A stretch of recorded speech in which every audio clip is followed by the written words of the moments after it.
Сәлем достар, эфирде ғибрат бағдарламасы. Біз мектепке қош келдіңіз, өзіңізді таныстырсаңыз. Қош көрдік. Есімім Дәулет Төлеутайұлы. Қазіргі уақытта Қазақстан Республикасы парламент мәжілісінің депутатымын. Қоғам белсендісі, әлеуметтік желінің белсендісі. Одан бөлек енді елге сол білім жайлы айтам, қаржылық сауат жайлы айтам. Сол қысқадан Біздің мектеп сізге ұнап жатыр ма? Мектеп ұнады, әрине, өйткені Абай атамыз әрине ол әр қазақтың жүрегінен ойып тұрып, орын алатын сондай бір тау тұлғалы азамат қой. Тау тұлғалы атамыз, мысалға, биыл атамыздың 180 жылдығы, иә. Мен сол Семей қаласында туып өскен, осы Абайдың топырағынанмын. Сондықтан әрине Абай атамыздың атындағы мектеп ол болу керек, әр қалада болу керек, иә. Ыстық мен үшін күшті, керемет мектептерін, әрі жаңа мектеп осы 2019-да 5 жыл бұрын ғана ашылған, иә. 5-6 жыл бұрын күшті. Енді мен айтам, жаңағына біздің кезімізде бұндай болмайды. Мен 2009-да Семейде бітіргем. Ол мектептің нелері, көп ғимараттары, есіктері, көп нәрсе ескі болатын біздің кезімізде. Қазір сендерге көп мүмкіндік жасалған. Тіпті мынандай студияда болмайтын ғой, біз ондайды телевидениеға барып, кейін студент болған кезде көре бастадық. Мынау зеленка екен ғой, неге бұл жасыл цвет, иә, мысалы, мынау микрофон, мынау петличка екен. Сендер қазір жеті оқисыңдар, бәрін күшті білесіңдер. Біздің осы бағдарламамыз оқушылар жайлы болады. Сіз қандай оқушы болдыңыз? Мен күшті оқушы болдым десем, мен енді белсенді болдым. Мен үнемі айтам, мектеп кезінде адамның дағдылары қалыптасады, иә. Мысалы, мектеп кезінде бір жақсы оқыған, бір жыбырлақ, сондай болады ғой, бір белсенді адам, ол өмірде де ары қарай белсенді болып жүре береді. Ал енді анау сен тимесең мен тиме дейтін адамдар болады, мінезіне байланысты, иә. Ондай адамдар кейін де ересек болған кезде де бәрібір маған жарайды деп. Ал енді мен мектепте не болдым? Старста да болдық, одан кейін қоғамдық бұрын болатын, президент, мектептің, мысалы, әкімшілік несінде. Бір жылдары сондай қызметте де болдым мектепте. Одан кейін дискотека болса, дискотека, оны да ұйымдастыратынбыз. Жаңа жылдық кештер ме, оны да ұйымдастыратынбыз. Одан кейін андай бір апталықтар болады, сендерде болатын шығар қазір.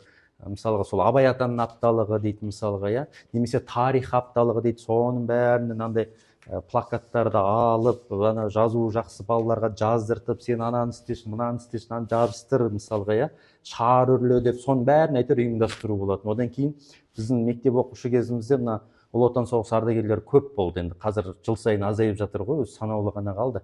Әсіресе біздің Шығыс Қазақстанда, сол Абай облысында көп болатын. Сонда біз 2-3 атаның үйіне барып, кәдімгідей үйін тазалап, қыста қарын көріп, сол аталарымыздың, апаларымыздың соғысқа қатысқан. Одан кейін енді біз мектеп оқушысымыз ғой, кезінде 50 теңге, 100 теңгеден ақша жинаймыз да, сол кісілерге бір не болсын деп анандай шоколадын, тәттісін алып беретінбіз. Одан кейін мен мектеп оқушы кезінде математиканы өте жақсы көрдім. Мен бүкіл олимпиадалардың бәрі математикадан мектепшілікте бірінші орын алатынмын. Қалалықта мен үнемі 2-ші, 3-ші орын алып қалатын. Себебі бірінші орын алмайтын. Өйткені менің мектебім, білмеймін, андай болатын. Жай мектеп болды, орта мектеп. Гимназия, лицей, соның бәрі алып кетеді. Немесе сол гимназияға беру керек деген бір жазылмаған заң тұратын да. Кейін сондай бір қызық болатын енді. Одан кейін мынандай да бар. Анау телевизияда 21-ші ғасыр көшбасшысы деген интеллектуалды ойын бар. Мен сол бағдарламаға қатысқам. 10-ші класста іріктеуден өтіп, 11-ші класста телевизияға, Алматыға, хабарға барып, сол кезде де мен іріктеуге барам десем, маған айтады, жоқ, бұндай бағдарламаға отбор ғой, жай іріктеу тестін тек қана гимназия мен лицей, солар ғана қатысады, солар ғана тапсыру керек дейді. Мен сосын болмай звондаймын, Алматыға звондаймын. Ол кезде мынандай телефон жоқ, WhatsApp жоқ, жаза салатын, интернет жоқ қой. Кәдімгі мынандай рабочий телефон болатын. Соған мен тұрып 8 деп айтамыз енді, жаңағы Семейден Алматыға звондаймын. Мен осындай мектеп оқушысы едім.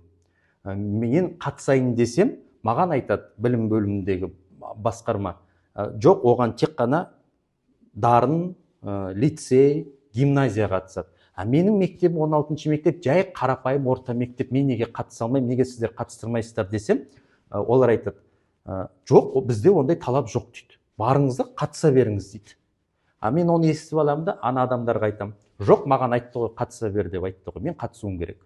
Сөйтіп қызық болғандай, Семей қаласы бойынша 7 бала іріктеуден өтеміз. Сол 7-еудің қасындағы 4-еуі менің достарым, өзіміздің қарапайым мектептен шыққан. Сол қарапайым мектептен шыққан Дәулет сол ойынға қатысып, апталық ойын жеңімпазы болды, айлық ойын жеңімпазы болды, маусымдық ойынға дейін барды мысалға. Кейін анау бір ардагерлер лигасы дейді, жеке қатыстырған кезде, ол кезде мен сол лиганың жеңімпазы болдым мысалға, ересектерін. Көрдің бе? Сондықтан да кейде болады, адам бір өзіне бір мақсат қойса, одан қайтпау керек. Бір есік жабылды ма, екінші есіктің ашылғанын әрекет жасау керек. Мүмкін мына жерде есік жабылып қалды ма, мүмкін кейде терезеден де сығалайтын сәттер болу керек те. Бастысы сол сенің мақсатың ғой, мақсатына жету керексің. Сол енді өте белсенді болдым мектеп кезінде. Сосын менде бір не бар, бір нәрсе жасайын ба, бәрін, давайте бүйтеміз. Кітап оқы, давай мына бәрін оқыңдар. Сен ертең 10 бетін оқып кел, кейін 20 бетін оқып кел деген сияқты болады сондай. Сосын 11-ші сыныпта ұбт-ға дайындаламыз. Мен айтамын, енді біз кейде орысшада сөйлесіп жүреміз ғой. Ничего не знаю, бәріміз переменада шықпаймыз 5 минут, 10 минут. Давайте мына тестті жаттаймыз, қазір сұрайын. Содан не керек? Біздің мектептің, жалпы кластың деңгейі өте жоғары болды. ұбт-да өте жоғары бал алып шықты менің сыныптастарым. Көбі грантқа түсті. Сөйткеннен кейін мына мектепке андай не шықты, кейін лицей беру керек, гимназия беру керек. Бірақ оны бірден бере салмайды екен, өзінің көрсеткіштеріне қарайды. Сөйтіп 2 жыл тексереміз деді. Қайда ол 2 жылдан кейін оның білімі қайтадан төмендей бастады, салыстырмалы түрде енді жаңағы ұбт-ның балдары азая бастағаннан кейін сосын қайтадан бізде ол орта мектеп болып тұр. Бірақ қандай орта мектеп болса да біздің мектептің мұғалімдері мықты болды. Біздің тәрбие сондай болды, мұғалім дұрыс дейтін, ата-анамыз сөйтіп айтатын. Мектептегін үйге тасыма, үйдегіні мектепке тасыма дейтін мысалға. Мұғалімдікі дұрыс дейтін бір нәрсе болса болды. Біз сол тәрбиемен өстік. Қазір сол мұғалімдердің бәріне алғыс айтамын. Бәріне енді біразы марқұм болып кетті мысалға. Тарих мұғалімім Тамара Құмарова, Құмарқызы, қазақ тіл әдебиеті дегі Тұрсын Әшірбайқызы мысалға марқұм болып кетті. Тіпті директордың өзі Асқарбек Қасабайұлы марқұм болды қазір. Көп адам. Завучтың өзі Серікбай Бураханұлы марқұм болды. Математикадан бізге сабақ берген Жомарт Базенұлы болды мысалға, ол да марқұм болды. Одан кейіннен қазақ тіл әдебиетінде осы жақында Гүлнар Ағзамқызы марқұм болды. Енді ол кісілердің барлық жатқан жерлер жайлы болсын, бірақ бізге мықты білім берді. Нағыз педагог деп айтуға болады сол кісілерді. Өйткені біз енді баламыз ғой, еркелік бәрімізде болады. Бірақ ол сен еркесің, сен бұзықсың емес. Әр қайсымызды, әрбір ұстаз өзі бір бізді көтере білді мысалға. Сондықтан оқушы болғаннан кейін енді әрине еркелікте болу керек, кішкене бұзықтықта керек те шығар, бірақ ол бала ұмытпау керек оқушы екенін. Ол мына білім ордасында мен білім алуға келдім ғой, төбелесуге емес. Мен бұл жерде біреуді ұрысуға емес, немесе біреудің шашын жұлуға емес, біреудің көзін көгертуге емес. Мен бұл жерде мұғалімнен, ұстаздан білім алуға келдім дейтіндей, сондай бір ойында кішкене болсын несі болу керек, мақсаты болу керек. Сондай бір миссиясы болса ғана, одан жақсы оқушы шығады. Яғни біздің бағдарлама кітап оқу жайлы болғандықтан, сіздің мектеп кезіңіздегі оқыған кітабыңыз қандай? Мектептен біраз кітап оқыдық. Ғабит Мүсіреповтің шығармалары, одан кейін енді Әзілхан атамыздың шығармасы Махаббат қызық маужылдардан басталатын, әсіресе 7-8 енді біз ұл болғаннан кейін не істейміз, қыздардың шашын жаңағындай тартамыз, ойнаймыз, қармен атсамыз, бәрібір ән бар ғой, ең алғашқы махаббат басталады партадан дейтіндей, бәрібір ұлда да қызда да сол бір ұнайтын бір енді сондай нелер болады, оны жоққа шығаруға болмайды, оны да өмірдің бір несі деп қабылдау керек. Бірақ енді ол бәрібір балалық махаббат деп бағасын беру керек те шығар. Сол кезде сол кітапты оқыдық. Одан кейін Ұшқан ұя, сол Ақиқат пен аңыз шығармалары болды. Оралхан Бөкейдің шығармалары мысалға. Менің атым Қожа деген Бердібек Соқпақбаев нелерінде негізгі мектеп программасында жүреді ғой. Мектеп программасынан тыс кітаптарды да біз оқитынбыз. Одан кейін менде бір не болатын, кітап оқып келемде, кітап біткен кезде ол кітапты достарыма сатып жіберетін. Сатып жіберем, өйткені мен кітап аламын десем, мама папа айтады маған, ой сен кітап оқи бермеші, бір күні оқу соғып кетеді дейді. Сөйтемін де маған кітапқа кейде ақша бермей қойған кезде мен оқыған кітаптарымды достарыма сатып жіберетінмін. Ал достарыма қалай сатамын?